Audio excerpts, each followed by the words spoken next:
All right, guys. So in this one, we're going to introduce questions finally, where users will be able to answer questions that you put forward. Of course, with the skills that you've already learned, you could probably figure out how to ask the question, have the users ask the questions. But for now, I'm just going to have it so you can put up questions and answers for those questions. So to get started, we are going to open up. Of course, make sure that you have this app created and you have models.py open. And we'll do class question, and it's a models.model, and user equals models.foreign key user. Should we import user?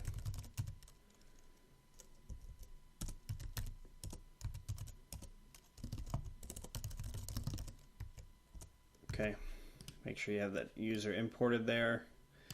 Delete that comment.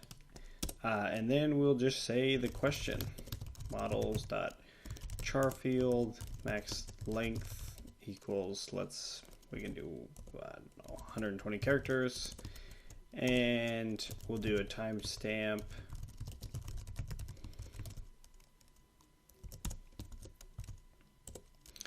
Auto now add equals to true, and auto now equals false. Okay, and then we'll change the Unicode, and we will return self.question.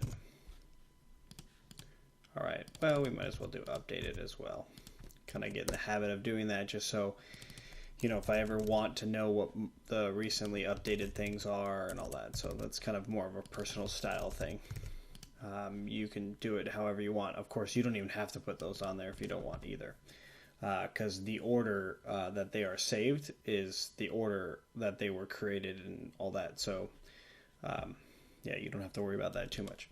Okay, so now that we have questions, we need answers. So let's add a new one, class answer, models.model, and question equals models.foreign key and question, and then answer equals models.charfield max length equals to 120.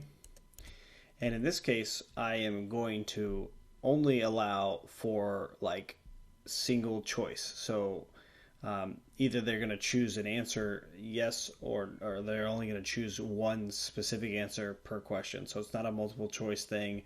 It's just going to have one answer per question. It's going to be their best choice answer. And then we can copy the timestamps here.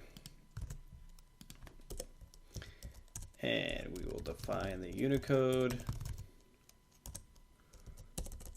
And we'll return self.answer. Okay, so we can save that, and let's go into our terminal app. Let's close out the server and make sure that you are in that your environment is actually active, your virtual environment. So make sure you have that little matchmaker thing showing up there. So we will do cd into the source, and then we'll do python manage.py sync database. Oh, I forgot a step. If you guys were following along, I'm going to have to go into settings, and we'll do local, and down into installed apps I need to add questions. Save that, and then let's run a syncdb again. This time it actually ran it and then installed it, which is good. And we can also see that it created the tables there. So we'll do a python manage.py convert to south questions. I know we are going to be editing questions for sure, so definitely do that. Okay, so now that we have questions there, let's go ahead and make an admin for it. So admin.py. Something I do a lot with things is just kind of, if you ever forget what you have to import, that's like the fastest way to do it is take it from an old referenced file. I do that a lot. So from from .models import question and answer. And we'll do class question admin models dot, excuse me, sorry, admin dot model admin, and then class meta model equals question. Make sure you capitalize it, and then we're going to register it to the site. All this should look very familiar. All right, so we can copy that and change it into answer admin.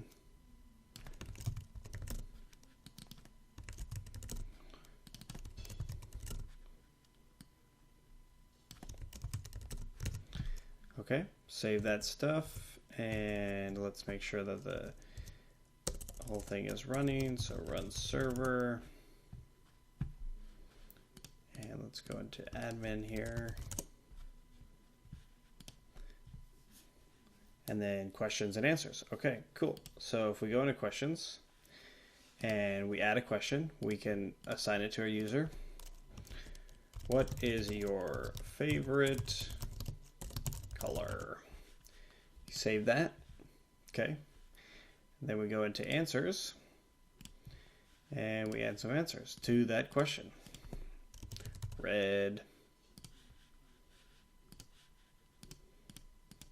green,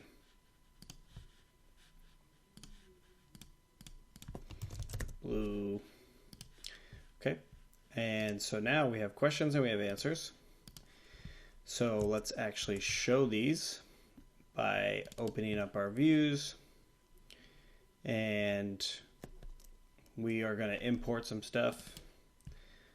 Again, I like to cheat a little bit and go a little faster by just kind of grabbing all these, go into our views. Just saves a little bit of time is all.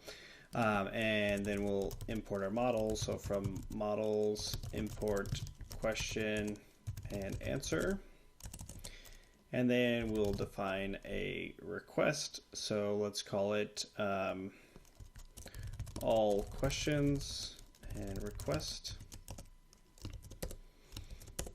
And we're going to return render to response, and we'll call it questions.html locals, and context instance equals request context of request. Okay, I'm actually going to change this to questions and then all as the template.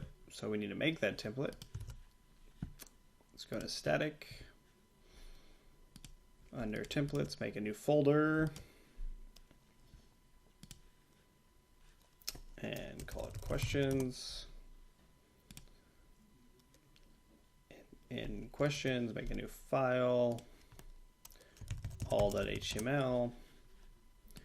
Let's open up that, and we will do extends base.html,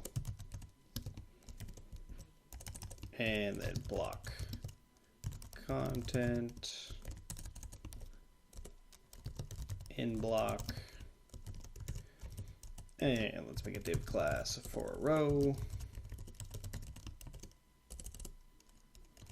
Don't need that question mark there. Okay, and what we're going to do is we're going to do question, and then we'll do for ANS in question dot answer set dot all,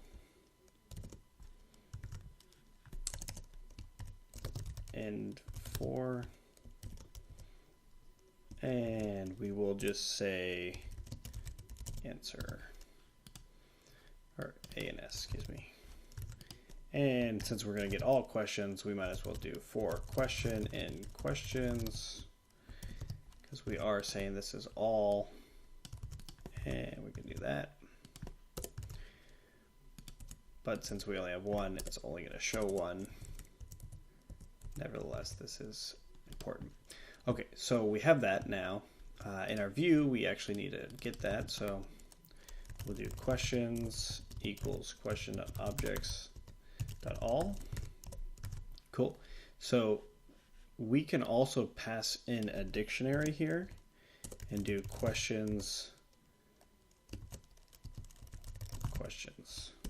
if we wanted. And that's just corresponding to that. But I'm going to leave it as locals because it just gets everything there. Makes it a little bit easier. Okay, so now we do the URLs. And we can copy this edit one, put that underneath, and just call it questions. And then questions.views. All questions. So come back in here. And we can just put questions, save that. Okay, so I actually did a lot of things without actually testing anything the whole time. So we will see if this works. It might bring up some errors, but I think it'll work. Yeah, there we go. So there's the question, and then now we have answers. Cool. Now we just need to turn this into a form so we can actually have like records of the answer that we give, which is pretty cool. So we will do that in the next one because we also need to set up a model to store those answers called user answers. So again, we'll do that in the next one. See you then.